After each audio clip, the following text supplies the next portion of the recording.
in the kitchen with you probably more than any of those guys, and you showed me how to do a lot of things, and make baking butter biscuits and cookies and things like that, and so when I left, well, even things like tuna fish hot dish, those were things that were, it was all comfort food or dessert, and Remember creamed tuna fish on toast? yeah, and we had that at least once a week. Yeah, Raleigh won't eat tuna fish, so I mean, I miss that kind of thing, because he doesn't even like the smell of it, so I don't usually, unless I'm home alone, I don't usually fix myself tuna. Well, without the history, it sounds horrible. Yeah, it does. Creamed tuna on toast. Yikes. Yeah. But I needed to try to, learn how to do those things myself, because when I was off on myself, I missed that. I love making a roast and mashed potatoes and corn and, have ice cold milk and bread and it's those are good. Those are really good memories, and I don't think we experience food like that much anymore.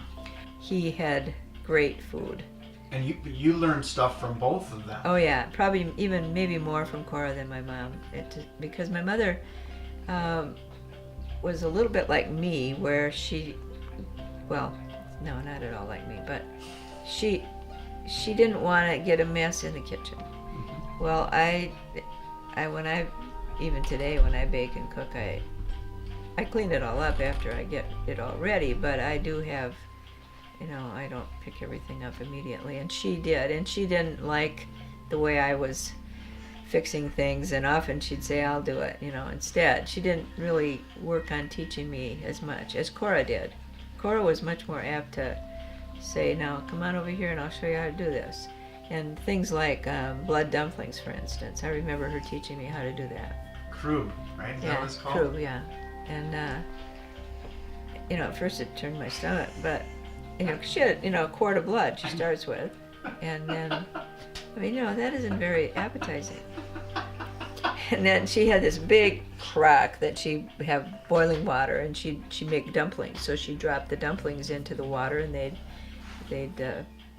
cook and be ready. And then when she wanted to really serve them, then she would cut those into squares and fry them in butter, and then pour cream over them. Of course, we know how much we love that stuff.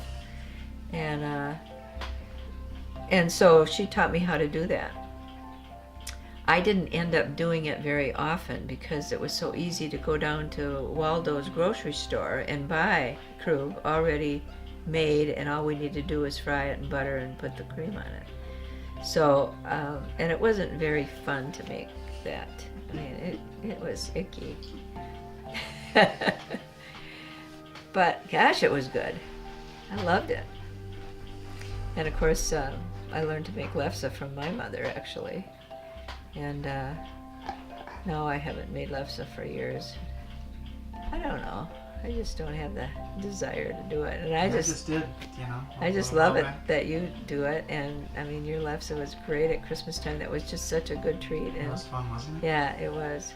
So Cora had to feed, she clearly enjoyed feeding that mass of people coming through. That was her identity. That was her identity. And one thing that Raleigh criticized me for in our early years of marriage was, you always have to fix all this food when your family comes. And he said, you're known for more than just fixing food. And he looked at it as a negative thing, I obviously. And for me, it was part of my identity, yes. And I wanted to do that. That was part of what I enjoyed when I was a young woman as well. So when you guys come, and gosh, that's when we fix a big meal and put it all together. Well, and it's also, we learned to thank you, and we really were like, oh my God, this is so good, and that was good for you. Oh yes, it's the feedback again for what we do that's done well and that people like, and so all of that is good, and I think today, because you and Tony and Mark, and in addition to their spouses, all like to fix food. Yeah, and I'm glad that you've taken care of yourself and always. And I'm glad that you don't make a roast every evening and all that kind of stuff. But I'm sure glad that you made it when you did. You did those things when you did. I am too. and I am too. An awful lot of pleasure in all the stuff that you made over the years. But you are unique in that you absolutely love to prepare food, and you love to serve it, and you love to eat it, and it's it's a big part of your life, as opposed to some people don't really think much about that, and they eat. Yes, I mean they love to eat, I guess, but a lot of people go out to eat all the time, and we're beginning to be those people. And part of the reason that seeing recipe cards is so important to me is because that those are just such powerful memories. Yeah, they're history. They're the best part of personal history. Yeah.